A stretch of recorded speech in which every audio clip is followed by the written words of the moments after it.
agora apareceu. Oh, beleza. Vira para você. Vira a câmera para você. Vamos ver. Aí! Ei, ai, ai.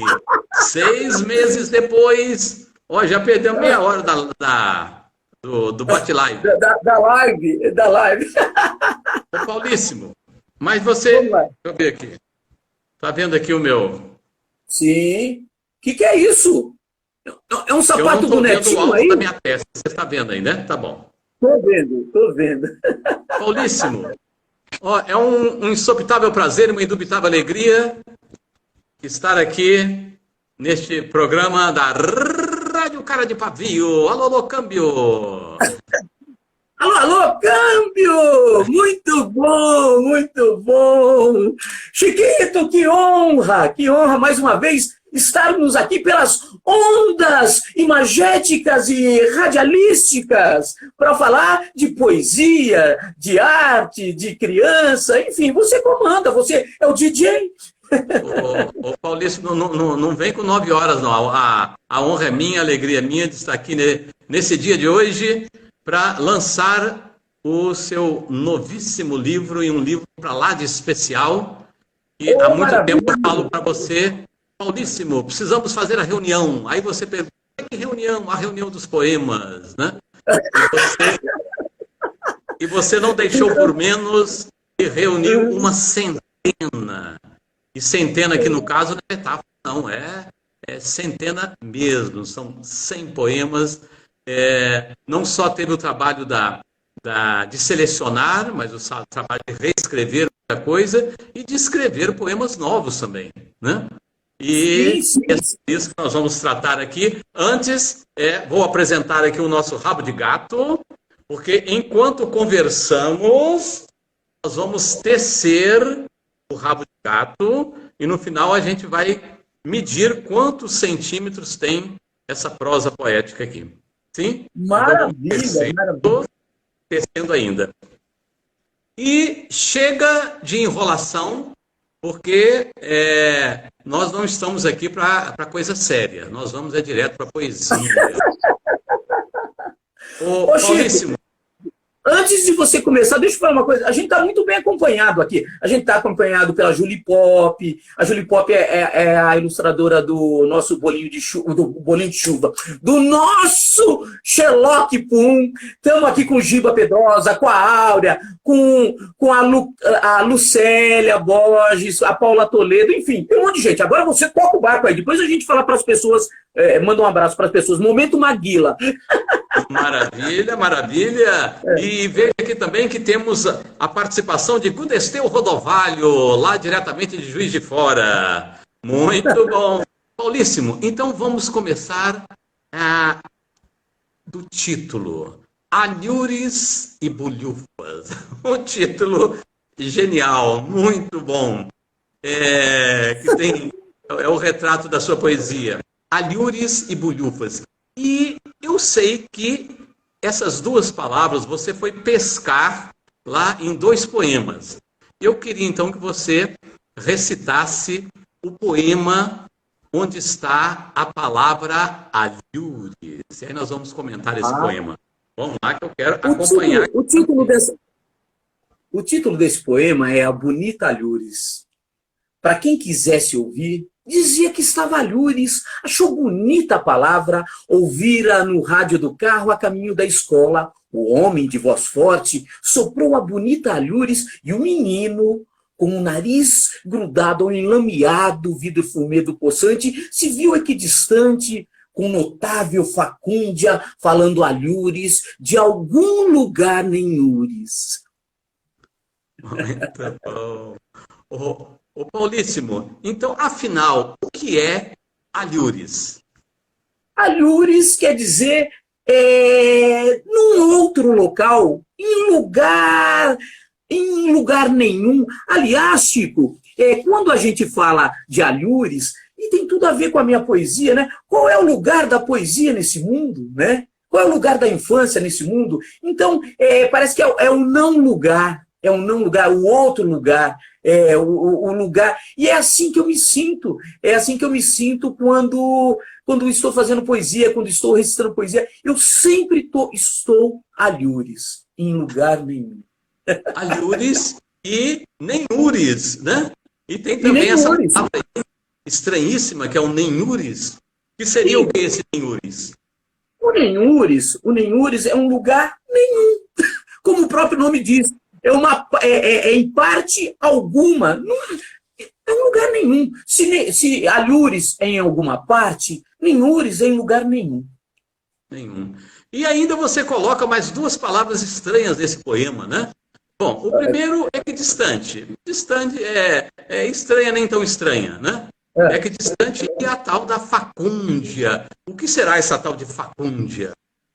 A facúndia, eu pesquei a palavra facúndia lendo o Carlos Drummond de Andrade e quando eu achei, eu falei assim, mas o que é facúndia?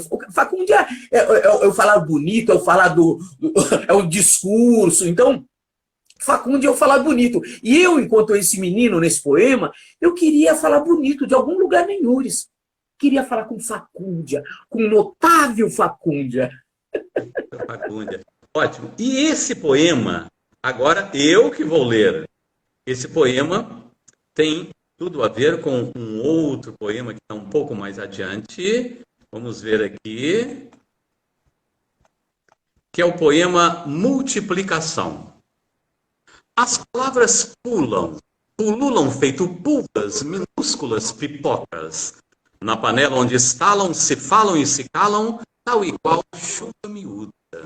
Né? Então, esse interesse do poeta pelas palavras estranhas, mas não só estranhas, porque tem a sonoridade, né? A sonoridade cria essa curiosidade, cria uma familiaridade também. E aí tem uma coisa importante para a gente pensar sobre a poesia e as palavras para a criança, porque nós, adultos, às vezes ficamos querendo controlar o vocabulário. Essa palavra é muito difícil. Não. Para a criança não existe palavra difícil, existe apenas palavra nova. E as crianças se entusiasmam diante das palavras novas, né? Então, é claro, tudo dentro de uma medida, dentro de um contexto, mas vamos usar as palavras. É o momento da criança conhecer palavras e elas se interessam muito por tudo isso, né? Bom, e aí vem a outra palavra do título. Alhures e bulhufas. Agora eu queria que você recitasse o outro poema, onde está essa palavrinha bulhufas. Está no poema Conversa Sem Futuro. Quase me afundo no fundo da conversa daqueles dois. O filho de uma e o filho da outra. Foi por pouco, por muito pouco mesmo, que não viro isca na conversa sem futuro. Só sendo e não sendo. E como não sou bobo nem nada, ufa, não ouvi bulhufas. Quer dizer, não ouvi nada. Eu não sou bobo nem nada, vou ouvir alguma coisa? Conversa ainda sem futuro? Eu gosto de conversa que tenha futuro, como essa, nossa, presente, passado e futuro. Bulhufas, muito bom. É uma palavra talvez mais conhecida certamente do que alhures, né? Bulhufas, não entendi bulhufas, né? Não entendi nada. Bom, pelo menos em Minas a gente usa muito essa palavra. E essa história aqui de conversa sem futuro me faz lembrar de um poema que é o poema Neste Mundo, que a última estrofe desse poema você termina justamente assim: neste mundo de gente tão cheia de opinião, até parece pecado permanecer calado. Muito bom. Neste mundo tão cheio de opinião, até parece pecado permanecer calado. Muito bom. Conversa sem futuro. Eu acho que tem calado. Bom, eu acho que nesse mundo de gente tão cheia de opinião, até parece mesmo pecado permanecer calado. Eu acho isso mesmo. Já disse não sei quem, o que é, qual a parte do corpo humano que mais trabalha? A parte do corpo humano que mais trabalha são as nossas opiniões. Muito bom! E agora, essa coisa de chamar o poema para a criança. Afinal, o que faz um poema ser um poema para criança, né? Bom, é a própria criança. Declame, recite o poema para a criança e veja a reação, né? Se ela regala os olhos, se ela fica curiosa, se ela dá um pulo, um rodopio, é a própria criança que vai falar, né? Que vai certificar, vai dar o certificado, o poema é para criança. E aí nós vamos ver isso muito presente aí no estilo pauloneteano. Chico, deixa eu te falar uma coisa. Sabe que você é o cara que mais conhece a minha poesia nesse país, né? Você sabe disso, né? Não, neste país não. Neste país não, por favor. Neste planeta. Ah, desculpa! Eu sou um paulonetólogo, o único paulonetólogo do planeta Terra. Olha, e eu quero dizer aqui o seguinte, que eu acompanho o Paulo há mais de 20 anos. Tenho a alegria e o privilégio de ser amigo. E acompanhar a poesia do Paulo não é só acompanhar literariamente, não, é acompanhar fisicamente, né? Acompanho o Paulo nos seus espetáculos, assisto às suas apresentações, já tive o privilégio de participar de alguns ensaios também. Então, o acompanho há muitos anos e sempre me admirei, né? E me admirei pela poesia e porque tem uma coisa a mais na poesia do Paulo Neto que eu vou falar justamente por causa do primeiro poema, o poema que abre esta centena de poemas. É um poema chamado Palavras. Recita aí, Paulíssimo Neto. Palavras sem sopro são como pássaros sem voo. Pois é, esse poema de 2 versos não é à toa que ele abre essa centena, porque ele expressa o projeto poético do Paulo Neto. Porque a poesia do Paulo, ela não vive apenas no papel ou na tela, ela vive na voz. O Paulo Neto escreve para a sua voz. Ele é o ator da sua poesia, né? Assim como Catulo da Paixão Cearense, ele escrevia para ele, o ator, o recitador, né? Então, palavras sem... Só um minutinho, estão pedindo para arrumar a câmera. No Facebook, estão pedindo para arrumar a câmera, que parece que eu estou aparecendo só metade. Eu não sei se isso é no Facebook ou no Instagram. Vamos ver se o pessoal... Pode continuar, Chico, perdão. Já mexi aqui na câmera. Vamos ver se vai funcionar. Tá bom? É no Instagram? Ah, então já arrumei, tá? Já arrumei. Chico? Cadê o Chico? Chico?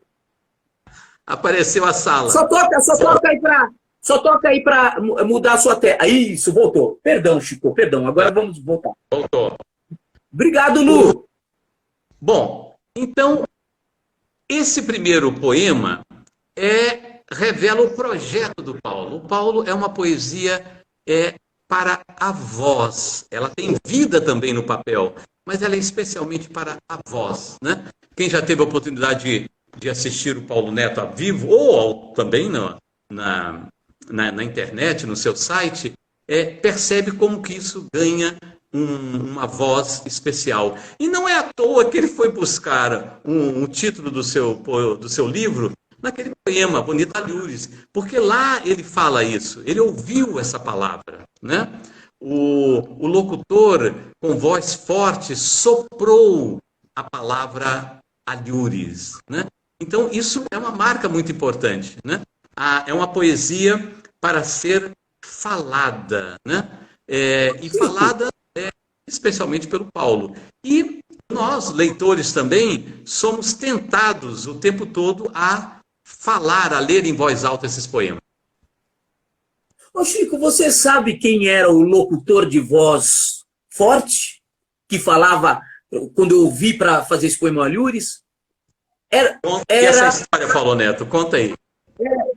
Essa história é o seguinte, o locutor de voz, quando eu falo assim, que o locutor, quando ouviu o locutor de voz forte, na verdade era o Ricardo Boechat. O Ricardo Boechat falava muito Alhures. Estou Alhures, Alhures. E eu falei, não, o que é isso? O que é isso? E aí Quando eu fiz o poema, eu queria mandar, eu quis mandar pro Ricardo Boechat, mas fiquei com vergonha, não mandei. Aí aconteceu aquela fatalidade com ele, acabei não mandando, mas o homem de voz forte era o Ricardo Boechat. Interessante, né? E ali já está o sopro, a voz, o narrador, a palavra falada, né? Que é o que marca especialmente a sua poesia, Paulo. Bom, e aí nós vamos passar para um outro poema, né? Onde esse Paulo recitador fica bem evidente, né? Então vamos lá no poema Bola Rolando. Brasil! Falta pouco, muito pouco, falta pouco, pouco mesmo, falta nada, quase nada. O jogo segue a vida, o cego segue o jegue, o jegue segue o seco segue o mangue segue a esmo. E falta pouco, muito pouco, pouco, pouco, pouco mesmo, para logo daqui a pouco jorrar água do coco, do coco, do coco. Olha o rádio aí, Chico, olha o rádio esportivo. Chutou a bola, a ponta esquerda, chutou, bateu, o cara, gol. Bom, e aí é todo o estilo da narração de futebol, né? Sim. E uma coisa que você explora nos poemas, não só nos poemas deste livro, mas em outros livros seus, que são esse estilo travalinguístico, né? Esse jogo de palavras aí que fica perto do trava-língua. O jogo segue a vida, o cego segue o jegue segue o seco segue o mangue segue a esmo. Né? Esse trava-língua. E esse estilo de narração. Né? Essa coisa do futebol está muito presente no seu poema, nos seus poemas, não só como tema, aliás, tem um poema desse livro chamado exatamente Poesia Futebol Clube, né? Em que você retoma essa sua memória, o sonho de ser jogador de futebol, depois as palavras entrando na sua vida, e o próprio ritmo da narração. Né? O narrador de futebol vai trazendo essa palavra falada, essa palavra soprada. Ô Chico, na última live que nós fizemos, eu falei disso, porque assim, como me chega a poesia via narração esportiva? Me chega na voz de um cara chamado Osmar Santos. Osmar Santos narra um gol do Corinthians e grita: gol eterna, como diz o poeta Carlos Drummond de Andrade, é tudo aquilo que vive uma fração de segundo, mas com tamanha intensidade que se petrifica em nenhuma força o resgata. E eu fico alucinado com aquilo. Falei, quem que é esse Carlos Drummond de Andrade? Aliás, eu acho que eu já conheci o Drummond, mas não conheci o poema Eterno do Drummond, que conheci pela voz do Osmar Santos. Então eu falei, poxa, eu quero recitar poesia como esse cara narra uma partida de futebol. Só para dar uma clareada. Interessantíssima essa sua história, Paulo, porque como que as coisas se cruzam, né? O sonho do menino de ser jogador, depois uma fatalidade na vida, uma doença que tira de escanteio, as palavras que entram, depois a palavra soprada, o narrador de futebol, essa passagem do Osmar Santos que vai trazer Drummond para você. Genial, né? Genial. E aí, mais uma vez, aparece esse elemento aí do rádio, né? Porque a palavra bonita Lures, você escutou no rádio também, né? Ô Chico, por falar do rádio, claro que eu vi no rádio, por falar no rádio, ainda tem a ver com o Drummond, eu vou fazer um trechinho aqui para a sua rádio, cara de pavio, posso? Pode fazer. Ó, começa assim. Tá começando mais um programa da série Cara de Pavio. Opis! No meio do caminho tinha um porco espinho. Tinha um porco espinho no meio do caminho. Desesperado, ele acenava o rabo para uma porquinha que, por sinal, usava batom e Maria Chiquinha. Nunca me esquecerei desse momento na história dos meus olhos arregalados. Tinha um porco-espinho no meio do caminho. No meio do caminho tinha um porco-espinho. Ops! E uma porquinha também. Pode continuar, seu locutor. Pois é. Aí vem uma coisa curiosa, aproveitando o gancho aí do Drummond, o Paulo declamou esse poema aí chamado Ops, que é dentro de uma série de poemas, aqui no Alhures e Bulhufas, que ele dá o subtítulo de Bate-Bola. Então, esse poema é um bate-bola com Drummond. Quer dizer, um trabalho de interpessoalidade, né? Ele vai brincando com alguns poetas aí. Pega alguns trechos que são famosos e faz esse jogo, que é interessantíssimo. E aí é mais uma coisa curiosa, porque é esse campo, não é o campo de futebol, mas é o campo semântico do futebol, né? Trazendo esse novo gancho aí do bate-bola com outros poetas. Por exemplo, a Cecília Meirelles tem aquele poema famoso em que ela fala minha vida está completa, sou poeta, e aí o Paulo fez um bate-bola com Cecília Meirelles. Como é que é, Paulo? Ela diz assim, eu canto porque o instante existe e minha vida está completa, não sou alegre, nem sou triste, sou poeta. Eu falo, não, Cecília, a minha vida não está completa, ainda quero uma bicicleta. E esse poema se chama Desejo. Muito bom. E o Paulo faz esse bate-bola com Drummond, Cecília Meirelles, José Paulo Paes, Manuel Bandeira, Mário Quintana, Adélia Prado, Érico Veríssimo, Vinícius de Moraes, Guimarães Rosa. É muito interessante. E eu queria que você recitasse aí, Paulo, o poema Indecisão, que é um bate-bola com José Paulo Paes. Olha, senhor Francisco, esse poema Indecisão nasceu daquele poema chamado Convite, do José Paulo Paes. Ele diz assim, poesia é brincar com palavras, como se brinca com bola, papagaio, peão. Aí eu fui lá e mudei, falei, não, é indecisão. Eu queria ser uma bolha de sabão ou quiçá um balão de São João, talvez uma borboleta, só que bolha, balão, borboleta duram quase nada não. Então mudei de ideia, sei lá, um jabuti.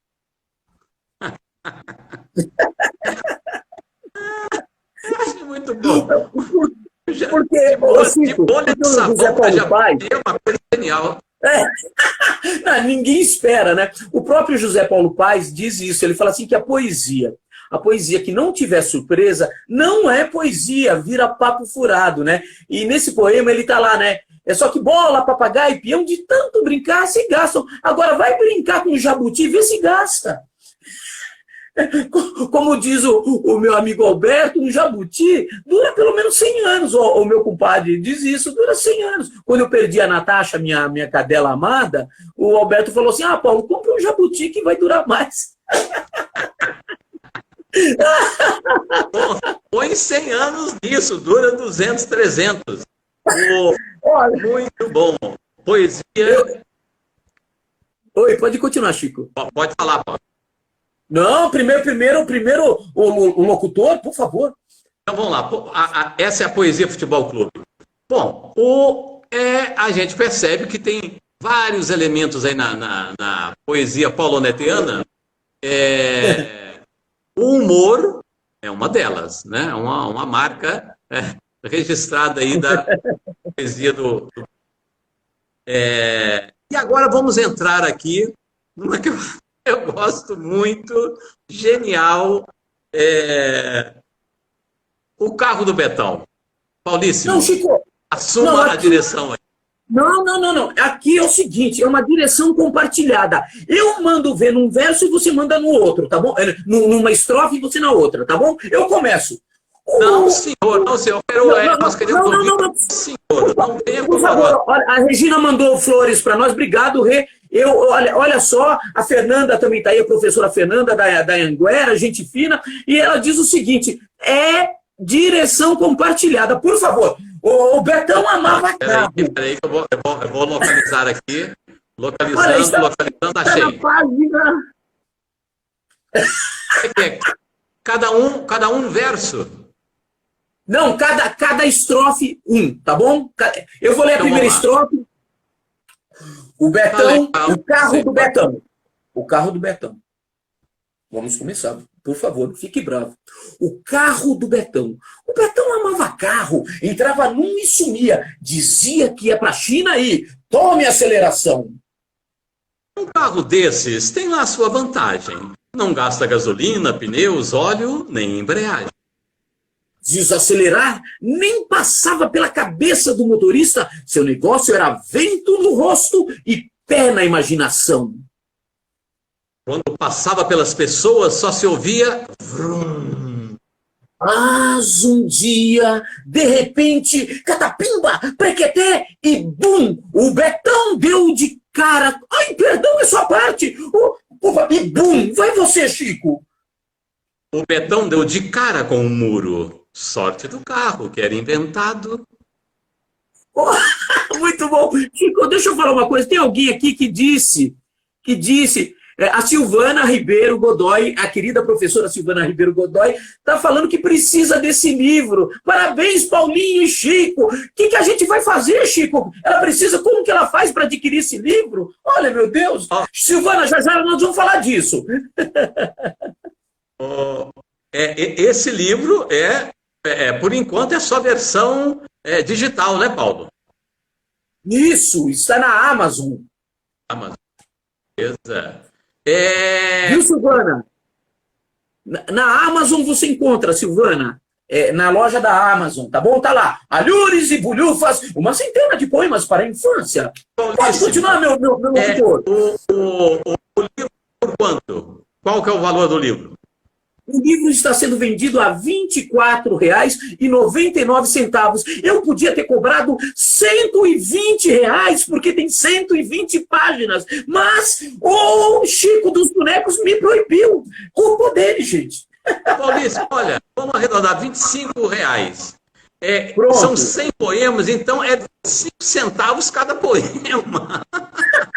Você viu, Chico? Vender a granel, olha que beleza. Poemas a granel, aí, ó, 25 centavos cada um. Maravilha. Ô, Paulício, olha, o carro do Betão é um poema que eu acho genial e que eu já tive várias experiências, não só de ouvir o Paulo declamando para as crianças e seus adultos, como eu mesmo já tive a oportunidade de ler para as crianças.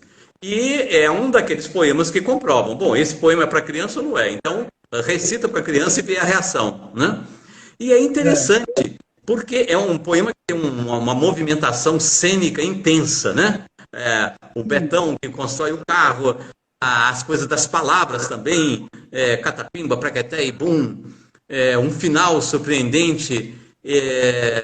E quando a gente fala em criança, na verdade nós estamos falando em várias crianças, porque dependendo da faixa etária, né, uma criança de 3, 4 anos vai se apegar pelo movimento do poema, né, a movimentação que o Betão faz. Uma criança já de 6, 7 anos vai pegar as palavras, a sonoridade. Uma criança de 9 anos vai pegar essa surpresa do final, que eu acho genial, né? O Betão deu de cara com o muro. Sorte do carro, era inventado, né? Então, é um poema que pega muito a criança, né? Tem esse elemento de humor, tem esse elemento da surpresa, do inusitado, essa coisa teatral, né? Que está teatral no poema e também na maneira do Paulo Neto declamar. Aqui vocês estão assistindo o Paulo Neto sentado, mas a declamação, a recitação envolve o corpo todo, não só as expressões faciais, mas a gestualidade. Né? O Rubem Alves dizia isso, ele fala assim, que o meu caso de amor com as palavras é um caso de amor do corpo todo, né, Chico? Então, assim, e ele diz isso, ele fala assim, que é no lugar onde as palavras fazem amor com o corpo que nascem os mundos. E eu entendi isso quando eu fui para o palco recitar poesia. Eu falei, mas por quê? Por que eu tô... Eu falei, meu Deus, eu tenho que ser mais contido, mas não consigo ser mais contido. Se eu fosse mais contido, não seria eu não seria o Paulo Neto, seria outra pessoa. E você sabe, né, Chico, por que eu sou Paulo Neto, né? Por quê? Porque o vovô é o Paulo Vô, meu pai, eu sou Paulo Neto e meu pai é o... o Paulo Pai. Não, Chico, é o Geraldo. Obrigado pela escada. Obrigado. Vamos voltar ao assunto. Vamos lá. Então vamos lá. Bom, agora vamos para um outro poema, que é o Minha Escola. Olha só, naquele poema lá, A Bonita Alhures, quando ele escuta a palavra Alhures, o locutor falando Alhures, ele está no carro e está indo para a escola. Agora vamos ver o que o poeta fala da escola. Então, Paulíssimo, declama aí o Minha Escola. Na minha escola, era proibido ser alegre. Logo de cara, me estrepei porque eu sofria de alegria inata, doença terrível. Aí eu fiquei triste, tristinho, calado, caladinho, um bom menino no seu cantinho. Olha, que é um poema que aí já muda o tom, né? Ele tem algo curioso no início, que vai por uma coisa alegre. Isso dele falar que sofre de alegria inata, uma doença terrível, é uma ideia genial, né? Mas aí depois vem, no final, fica essa pulga atrás da orelha, né? E ele não tinha espaço para essa alegria na escola, né? Que escola é essa que não dá o espaço para alegria, né? Que não dá espaço para poesia, não dá espaço para o corpo da criança. O Paulo falando que precisa do corpo, né? E já disse não sei quem que o estilo é o homem, o estilo é a pessoa, é algo encarnado. E para a criança, o movimento corporal é essencial, né? A criança gosta de ouvir, a criança gosta de declamar também, assim como a criança gosta de cantar e brincar movimentando o corpo, ela gosta dessa experiência de memorizar um poema e declamar também, né? Então, aí ele já introduz um elemento, deixa uma interrogação, né? Não é um poema 100% alegre, né? Mas que não deixa de ser bonito. A alegria, a beleza, a tristeza não exclui a beleza, né? Ele é um poema que tem um tom triste, mas belo, bonito. Ficou. E você sabe que nessa história de ficar triste, tristinho, calado, caladinho no seu cantinho, eu desenvolvi uma coisa que a gente já falou aqui na outra live, também desenvolvi uma gagueira emocional, né? Então eu não conseguia falar com as pessoas e tanto é que eu fiz um poema falando dessa gagueira que você conhece muito bem, que é o poema do Joaquim. Sim. Como é que é o poema do Joaquim? É assim, eu vou até tirar o óculos. Um dia, o Joaquim Quinquim levantou-se assim, sim, sim, ajeitou o cabelolô e falou: eu tô bem, bem, bem, e ficarei melhor se você, CC, me der uma flor, flor, flor, como prova do nosso amor, momô, e fim. Sarei da gagueira. Muito bom. E essa coisa da gagueira faz a gente voltar um pouco mais para dentro, né? E certamente vai ajuda a alimentar. Eu também fui gago, né? Até os 12 anos eu tive uma gagueira também. Mas de repente a gagueira passou. Eu não sei se foi uma gagueira inventada, mas também teve isso na minha vida. É curioso isso aí. Ô Chico, e tem uma coisa assim que me ajudou muito a vencer essa gagueira, que foi o fato de ler, de encontrar auxílio nos livros. Então eu comecei a ler e comecei a ler em voz alta. E a partir do momento que eu comecei a recitar os meus próprios poemas, eu fui vencendo esse medo, né? Eu sempre falo isso para as pessoas, que a palavra falada, a palavra escrita e a palavra lida também acabaram por me dar vez e voz nessa vida. Essa é a minha experiência com essa gagueira.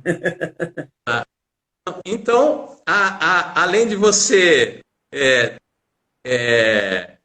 ter criado a família e ganhado o pão nosso de cada dia à custa da sua poesia, ela também foi responsável por sarar, né?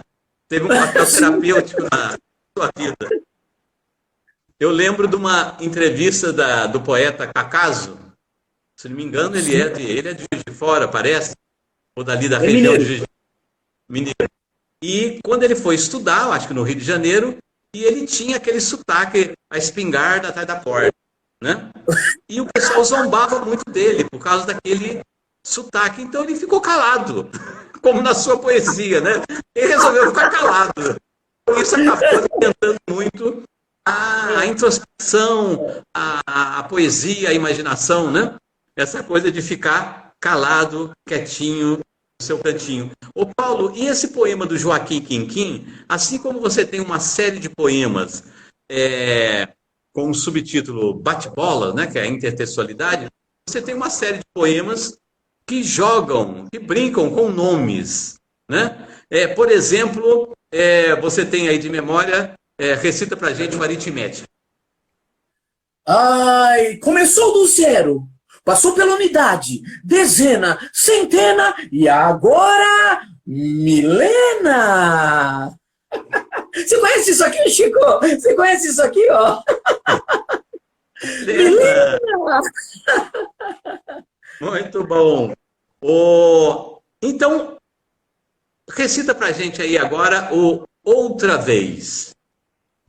Juarez, agora é sua vez. O Jabuti já fala inglês, o Joca javanês, a Juliana chinês e você dormindo outra vez? Assim não dá, Juarez. Com licença um minutinho, Chico. Assim não dá, Juarez. Assim não dá. Coloquei a carapuça. Eu acho que quando eu conheci você, você declamou esse poema. E eu fiquei boquiaberto, estupefato. Achei uma coisa curiosíssima, interessante, muito bom. Sério, Chico? E eu fiquei morrendo de vergonha. Eu falei, meu Deus, como é que eu falo uma coisa dessa pro Chico dos bonecos? Ô, Paulíssimo. Bom, e aí nós vamos entrar num poema que é o Pedidos, né? Então, olha só, a gente tem um poema com um jogo de palavras interessantíssimo, bola rolando. Oi? Oi, não, tô aqui, tranquilo. Aí, algum problema técnico? Não. Não, nenhum.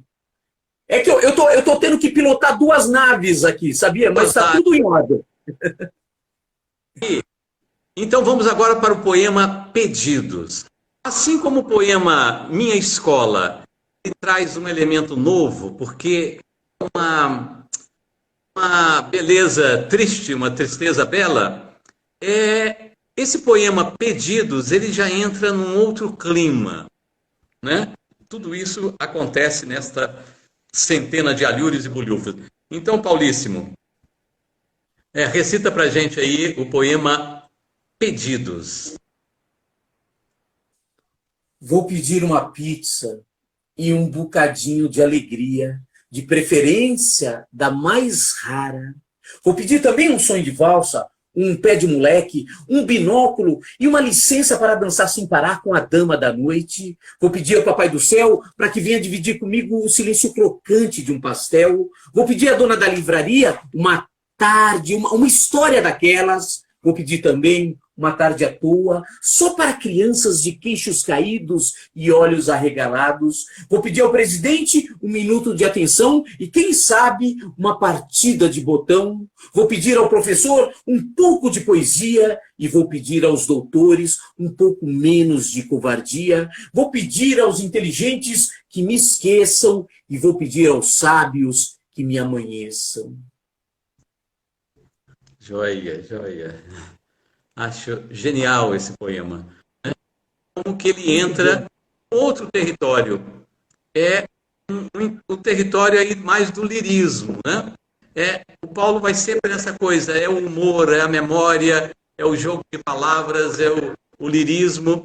E aqui, pesando um pouco mais nesse lirismo, nessas ideias também, né?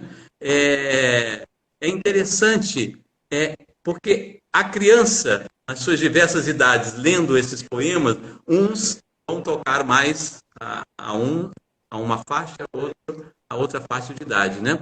Uma criança maior vai ficar tocado por essas coisas, né? Vou pedir uma tarde à toa, para as crianças de queixo caído, vou pedir ao Papai do Céu, pedir um sonho de valsa, os pedidos, né? E aí fica aquela ideia, mas e qual é o seu pedido? Né? E aí tem uma característica importante da poesia em geral, e aqui o Paulo isso está muito presente, nós falamos que o que caracteriza a poesia para a criança, o que define a poesia para a criança é a própria criança. Recita para ela e vê qual a reação dela. Mas tem um outro personagem nessa história. Porque para a poesia chegar à mão da criança, precisa de um mediador.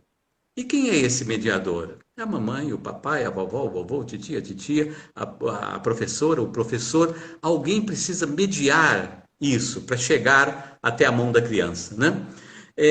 Então eu vou ler um trechinho aqui que eu escrevi. Para que estes poemas cheguem nas mãos das crianças, precisamos de um mediador. E é justamente nesta leitura partilhada entre a criança e seu adulto que o poema para a criança ganha dimensão de infância. E é por isso que o poeta Paulo Neto deu este subtítulo ao livro, Uma Centena de Poemas para a Infância. Sim, porque a infância não é privilégio da criança. A infância é a melhor definição da pessoa, em qualquer idade. E aí, no prefácio, há uma famosa edição dos Contos de Perrault. Essa edição foi lançada em 1883. O escritor P.J. Stahl, que era o editor e era também um escritor, ele identificou o duplo objetivo dessas obras para a infância. Então está aqui um trechinho. Os contos são curtos e isso lhes permite ser cheios de espírito em cada palavra, sem ultrapassarem o duplo objetivo a que se propõem: cativar a criança e provocar sorrisos e reflexões no adulto. Achei isso genial, porque é a melhor definição de uma obra para a criança, para a infância. O pai que está lendo, nós, mães, pais, vovós, vovôs, professores, professoras, que já tivemos a oportunidade de ler um bom texto para a criança, a gente sabe que aquele texto também, ele nos cativa. E quando ele fala provocar sorrisos e reflexões no adulto, então, tem textos, poemas para criança, como muitos desses poemas do Paulo, em que nós adultos lemos juntos com as crianças e nós ficamos satisfeitos, alegres, porque a gente percebe coisas ali na entrelinhas que a criança não está percebendo certamente, mas aquilo está ficando para ela, né? De alguma maneira está impregnando o seu espírito e mais adiante ela vai poder reler esse poema de outra maneira. Então acho isso genial. Esse trechinho que eu li faz parte de um pós-fácil que eu escrevi para esse livro, né? Porque eu já escrevi 2 prefácios para o livro do Paulo. Aí o Paulo falou, você vai escrever o prefácio. Não, senhor, eu já escrevi 2, não escrevo mais. Eu escrevo pós-fácil. Então, está lá, pós-fácil, e eu coloco a referência de onde está esse texto do Stahl, que é um texto genial. Todo o texto é genial. Então, essa questão da infância. Bom, e aí, Paulíssimo, nós vamos para um outro poema que também introduz um outro elemento que eu acho importantíssimo na poesia do Paulo Neto. E eu posso falar com toda a autoridade do mundo, porque afinal eu sou o único Paulo netólogo do planeta Terra, né? O Paulíssimo, então, recita pra gente o poema Quer Saber. Ah, quer saber? bem de levezinho, segurei nas mãos do menino Deus. Distraído, ele brincava no jardim dos céus. O menino, claro que viu, me viu sim, até me piscou de revestrez umas 2, 3 vezes. Quer saber? Esse é o menino mais positivo de legal que jamais conheci outro igual. E tchau! É. Muito bom. Uma fala da criança, tem vários poemas nesse livro que é a fala da própria criança, né? Uma expressão da criança. E é muito bonito essa relação com esses elementos aí. E o menino e o narrador, eles se misturam tanto que no final você não sabe quem está falando, se é o narrador, o menino, né?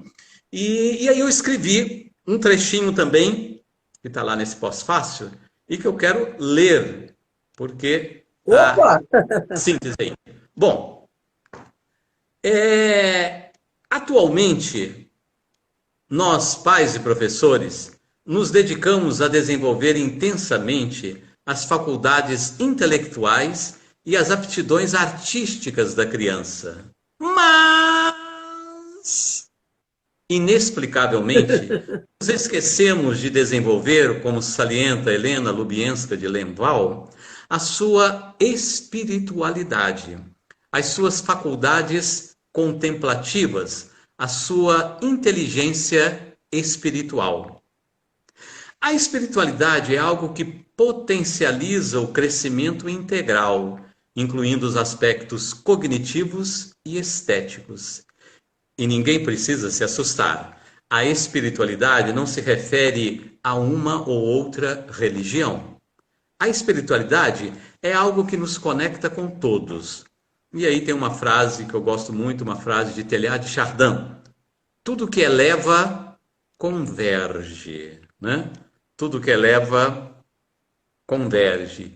E isso é muito natural na criança.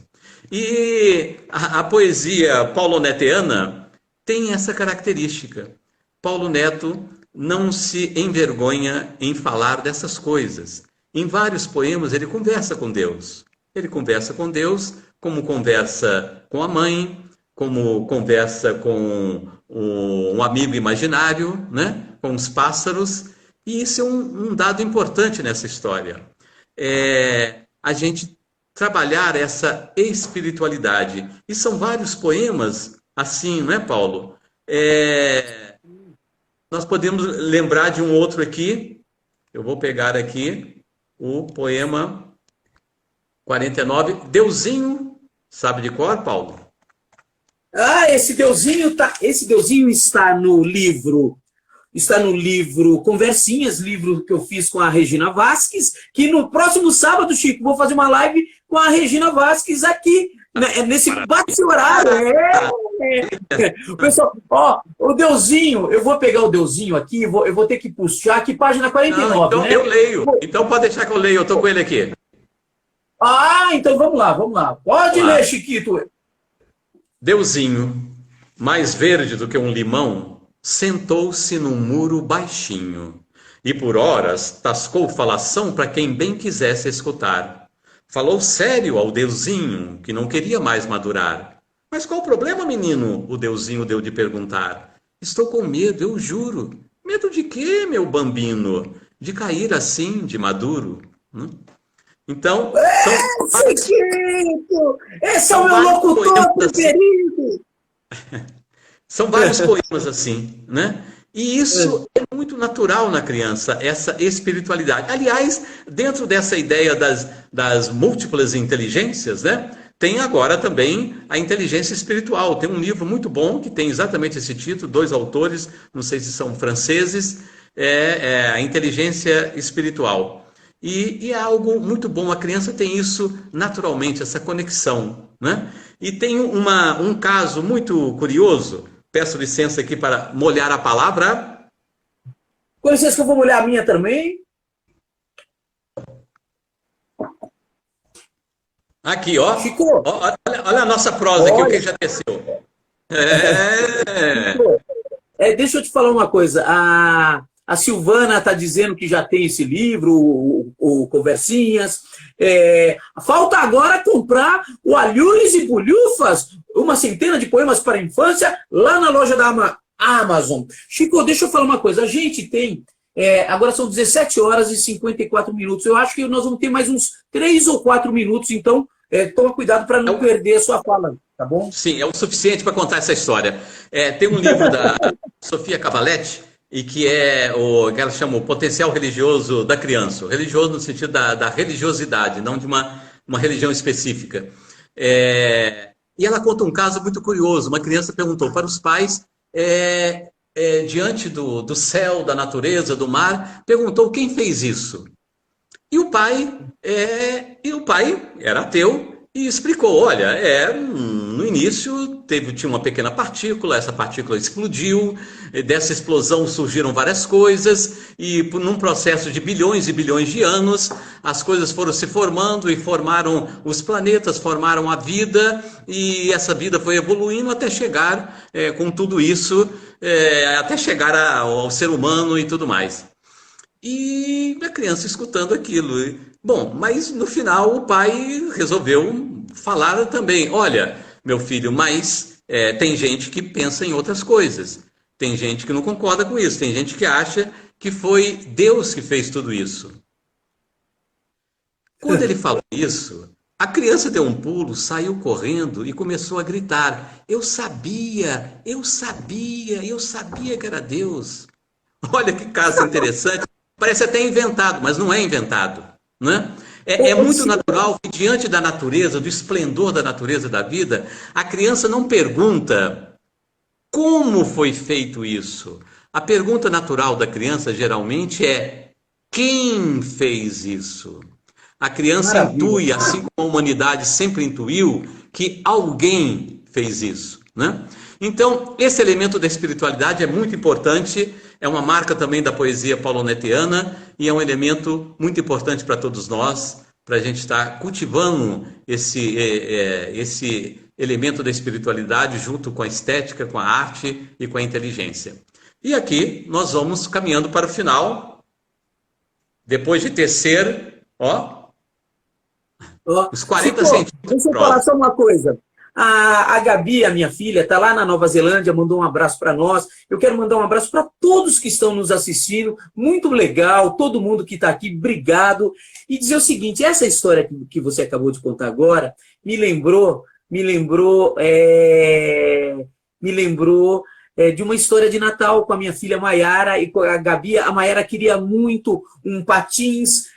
Eu não tinha dinheiro para nada, eu tinha um livro, eu saí na véspera de Natal para tentar comprar esse livro, e para vender esse livro, para ver se eu conseguia comprar o patins. Aí a gente conseguiu comprar o patins, escondemos, entramos na casa e escondemos o patins debaixo da árvore de Natal, era o único presente que tinha. Então a gente saiu, aí a Áurea colocou lá escondido, e quando a gente voltou, ela falou assim, poxa, o Papai Noel esqueceu de mim, né? E aí... Quando a gente chega em casa, a gente deixou a janelinha aberta da sala, ela viu aquele patins, ela falou assim, ele veio, ele deixou para mim, foi a coisa mais linda. Então, quer dizer, esse tipo de coisa que você está falando da criança, do quem fez, o Papai Noel veio, eu acho que isso é sensacional, sensacional.